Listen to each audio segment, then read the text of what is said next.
যারা আমার লাস্ট ভিডিওটা দেখেছো তারা কিন্তু জানো আমি ইন্ডিয়াতে এসেছি। আর ইন্ডিয়াতে এসে আমরা কোথায় ইফতার করলাম আর সেই সাথে আমরা কোথায় গ্রোসারি শপিং করলাম সব কিছুই থাকছে আজকের এই ব্লগে।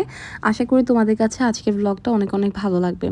আচ্ছা, প্রথমে একটা কথা তোমাদের সাথে ক্লিয়ার করে নেই, কারণ অনেকেই এটা নিয়ে আমাকে কোয়েশ্চেন করছো যে রোজার মাসে কেন আমি ইন্ডিয়াতে এসেছি, ঘুরতে এসেছি কিনা, রোজা রেখে কি আমাদেরকে কষ্ট হচ্ছে না, কিংবা আমরা রোজা রেখেছি কিনা, এই টাইপের কোয়েশ্চেন করেছো। জি আলহামদুলিল্লাহ, আমরা 3 দিন ইন্ডিয়াতে ছিলাম, মানে যাওয়া আসা 2 দিন আর হচ্ছে 1 দিন ছিলাম। টোটাল 3 দিনই আমরা রোজা রেখেছি, আর রোজা রেখেই আমরা ইন্ডিয়া ফুল ট্যুরটা কমপ্লিট করে এসেছি আলহামদুলিল্লাহ। যাই হোক, আরেকটা কথা বলে নেই, তোমরা অনেকে জানতে চেয়েছো কেন এসেছি। কেন এসেছি বলতে, আম্মু পাপার ইন্ডিয়ার ভিসা আগে থেকেই আছে, ওরা আগে অনেকবার এসেছে। আম্মু পাপার ইন্ডিয়ার ভিসার টাইমটা হচ্ছে ঈদের পরপরই শেষ হয়ে যাবে, মানে ঈদের 10-12 দিন পরেই শেষ হয়ে যাবে। আমার আরও টাইম আছে, বাট ইন্ডিয়াতে যদি 6 মাসের মধ্যে মানে ভিসা থাকাকালীন যদি একবারও না আসো, নেক্সট টাইম তোমাদেরকে আর কোনো ইন্ডিয়ান ভিসা দেওয়া হবে না। তো এবার যেহেতু নতুন ভিসা হওয়ার পর আম্মু পাপা একবারও আসেনি, আর আমি তো এটা ফার্স্ট টাইমই এসেছি। তো সব কিছু মিলিয়ে হচ্ছে আম্মুরা ডিসাইড করলে ঈদের পর কোনোভাবেই আসা হবে না, মানে তখন হচ্ছে বললেও আর আসা হবে না, কারণ ঈদের পর এমনিতে অনেক রাশ থাকে, সবাই ঘুরতে যায় ইন্ডিয়াতে, বা অনেক কিছু প্রবলেম ফেস করতে হবে। তো এর জন্যই হচ্ছে আমরা রোজার মধ্যে ডিসাইড করি যে আমরা এখনই হচ্ছে ঘুরে আসব।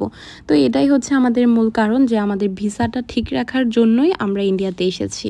যাই হোক, আমরা হচ্ছে গ্রোসারি শপিং করার জন্য চলে এসেছিলাম বিগ বাজারে। আর বিগ বাজার হচ্ছে এমন একটা জায়গা যেখানে হচ্ছে এক ছাদের নিচে ক্রোকারিজ আইটেম থেকে শুরু করে খাবারের আইটেম, তারপর হচ্ছে রান্নাবান্নার আইটেম, মানে সব কিছু পাওয়া যায় এখানে। যা যা দেখলা আমি অনেক কিছুই নিয়েছি। আর এই হার্ট শেপের প্লেটটা আমার এত পছন্দ হয়েছে, এটা আমি 2টা নিয়েছি, একটা ভাইয়াকে গিফট করেছি আর একটা হচ্ছে আমি নিয়েছি। এক ট্রলি আমি ফুল করে ফেলেছি, মানে আমার চোখের সামনে যা ছিল আমি তাই নিয়ে ফেলেছি মনে হয়। আর এখানে হচ্ছে কিছু চকলেট, তারপর হচ্ছে কুকিজ আর কিছু জুস টুস নিয়েছিলাম, কারণ বাসায় হচ্ছে আমার ভাই আছে, মানে আমার 2 ভাই আছে, আরও কিছু গিফট দিতে হবে, মানে সব কিছু মিলিয়ে হচ্ছে নিয়েছিলাম। এখানে হচ্ছে আমরা আর ভাইয়ারা মানে শপিং করেছি, এই হচ্ছে আমাদের 3 ট্রলি হয়েছে, মানে 2 জনের মিলে। তো এখানে পাপা আর ভাইয়া হচ্ছে সব কিছু বিল দিচ্ছিল, আর আমরা হচ্ছে এটার সামনেই কয়েকটা ফুড কার্ট আছে, এটা হচ্ছে বাংলাদেশি একটা ফুড কার্ট, মানে এখানে হচ্ছে সব খাবার পাওয়া যাচ্ছিলো, মানে সব ফুড কার্টেই খাবার ছিল।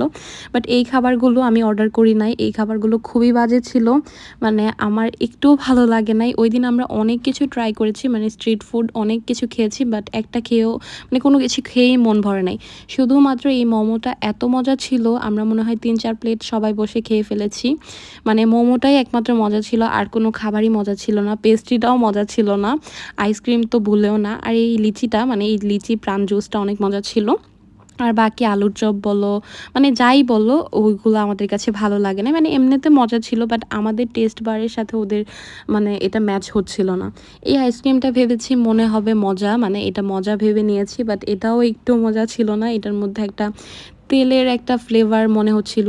তো যাই হোক, আমরা খাওয়া দাওয়া করে শপিং শেষ করে এখন হচ্ছে আমরা একটা ট্যাক্সি নিলাম, আমাদের হোটেলে চলে আসলাম। আর হোটেলে এসে হচ্ছে আমরা 2-3 ঘন্টা রেস্ট নেওয়ার পর আমরা রাতের বেলা আর বাহিরে গিয়ে আর খাওয়া দাওয়া করি না। এখানে হচ্ছে আমরা একদম সিম্পলের মধ্যে, এখানে মাছ মাংস ছাড়া হচ্ছে আমরা ডাল ভর্তা আর ডিম ভাজি এগুলাই নিয়েছিলাম। আমরা হোটেলেই বসে খাওয়া দাওয়া করেছি, মানে রুমের মধ্যেই খাবার অর্ডার করে এগুলো খেয়েছি। আর খাবার ভালোই ছিল, মানে আমরা এক্সপেক্ট করি নাই এত ভালো খাবার হবে। আমরা মাছ মাংস নিইনি, শুধু ডাল ভাত ভর্তা ডিম ভাজি এগুলো খেয়েই হচ্ছে আমরা রোজা রেখেছি। আমরা সেহরিতেও খাইনি, কারণ এখানে সেহরি খাওয়ার কোনো ব্যবস্থাই নাই, কারণ এখানে 99%ই সবাই হিন্দু। তো যাই হোক, আজকের ব্লগটা এখানেই শেষ করছি, দেখা হবে নেক্সট ব্লগে। আর অবশ্যই জানাবো আজকের ব্লগটা কেমন লেগেছে। আল্লাহ হাফেজ।